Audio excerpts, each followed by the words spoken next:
बिस्मिल्लाहिर्रहमानिर्रहीम। हुकूमत की मुश्किलात में इजाफ़ा की ब्रेकिंग न्यूज़ के साथ मैं हाज़िर हूँ। हुकूमत की मुश्किलात में इजाफ़ा क्या है? साबिक़ नून लीगी रहनुमा, साबिक़ नून लीगी वज़ीर जनाब शाहिद खकान अब्बासी साहब ने भी 24 नवंबर की रात को डी चौक में जो ऑपरेशन हुआ उस हवाले से एक कमीशन बनाने का मुतालबा कर दिया है, जबकि साबिक़ वज़ीर इत्तलात फवाद चौधरी साहब ने भी मोहसिन नकवी साहब से मुतालबा किया है कि फ़ौरी तौर पर इसकी इंक्वायरी करवाने का आप हुक्म दे दें। तो इसलिए जैसा कि मैंने शुरू में कहा कि हुकूमत की मुश्किलात में इजाफ़ा, आपको पता है कि शाहिद खकान अब्बासी साहब नून लीग की तरफ से वज़ीर आज़म रह चुके हैं। ये अलग बात है कि अब वो नून लीग को छोड़कर अपनी एक अलग जमात बना चुके हैं। उन्होंने 24 नवंबर की रात को जो कुछ हुआ उसकी तहकीकात करवाने का मुतालबा कर दिया है। लम्हा न्यूज़ के साथ मैं हूं आपका मेज़बान शहजाद मलिक। नाज़रीन, बात यह है 24 नवंबर की रात को डी चौक पे जो ऑपरेशन किया गया उस हवाले से आपको पता है कि पाकिस्तान तहरीक-ए-इंसाफ के जो रहनुमा है वो तो मुख्तलिफ़ किस्म के दावे कर ही रहे थे कि उस दौरान जो ऑपरेशन हुआ और उस दौरान जो कुछ हुआ, और पाकिस्तान तहरीक-ए-इंसाफ के लोगों ने तो यहाँ तक इल्ज़ामात आयद किए कि उस रात को गोली चलाई गई थी।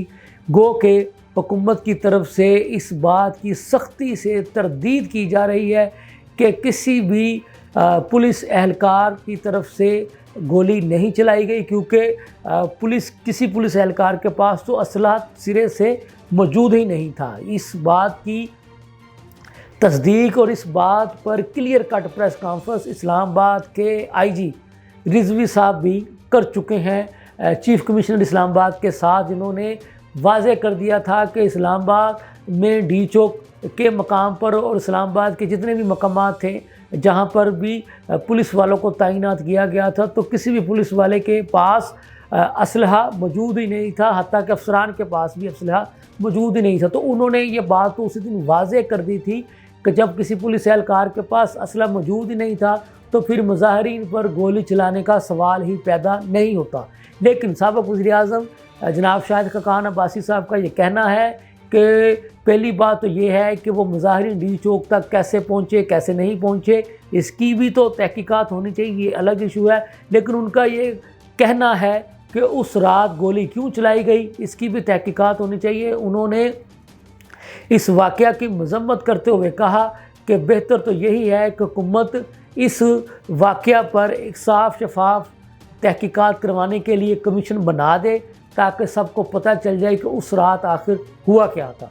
तो उन्हीं की बातों को आगे कहने के बढ़ाया या एक अलग से मीडिया जो टॉक की थी साबिक़ वज़ीर इत्तलात फवाद चौधरी साहब ने, तो उन्होंने भी ये मुतालबा किया। उन्होंने तो वज़ीर दाखिला जनाब मोहसिन नकवी साहब को मुखातब करते हुए कहा कि मैं आपसे अपील कर रहा हूँ, दरख्वास्त कर रहा हूँ, मुतालबा कर रहा हूँ, गुजारिश कर रहा हूँ कि आप चूँकि मुल्क के वज़ीर दाखिला हैं तो आप इस वाक़या की साफ़ शफाफ तहकीकात करवाने के लिए फ़ौरी तौर पर एक कमीशन बनाने का ऐलान करें, जो इस वाक़या को देखे कि आया उस रात को क्या हुआ था।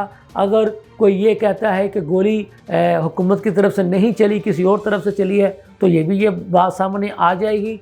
लेकिन फवाद चौधरी साहब ने भी दावा किया कि उस रात गोली चली और खुदा न खासा उस रात हलाकतें भी हुई।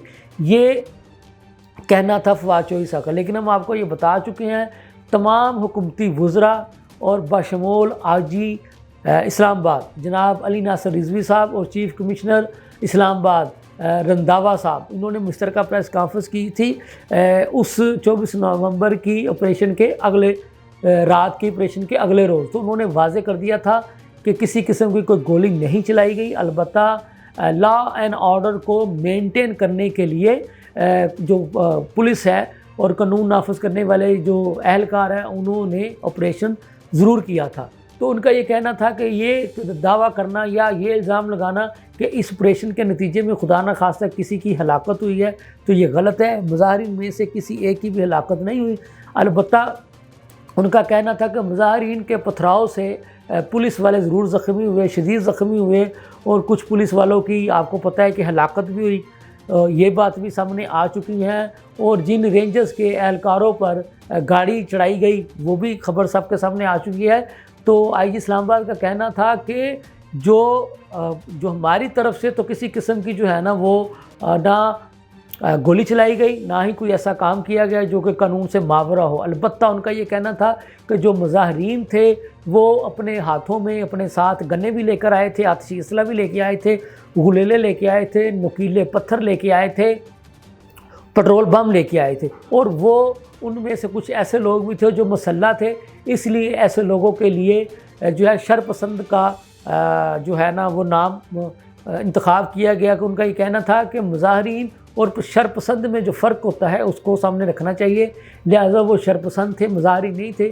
سیاسی جماعتوں کا مظاہرین جو ہیں وہ نوکیلے پتھر، غلیلے، پٹرول بم اور آتشی اسلحہ اپنے ساتھ لے کر کے نہیں آتے۔ تو ان کا یہ کہنا تھا لہٰذا پی ٹی آئی والے جو ہیں وہ من گھڑت الزامات لگا رہے ہیں اور اپنے احتجاج سے توجہ ہٹانے کے لیے سارے الزامات جو ہے وہ حکومت کی طرف، حکومتی وزراء کی طرف یا حکومتی مشینری کی طرف لگا رہے ہیں، لیکن حقیقت میں ایسا کوئی واقعہ رونما ہی نہیں ہوا ہے۔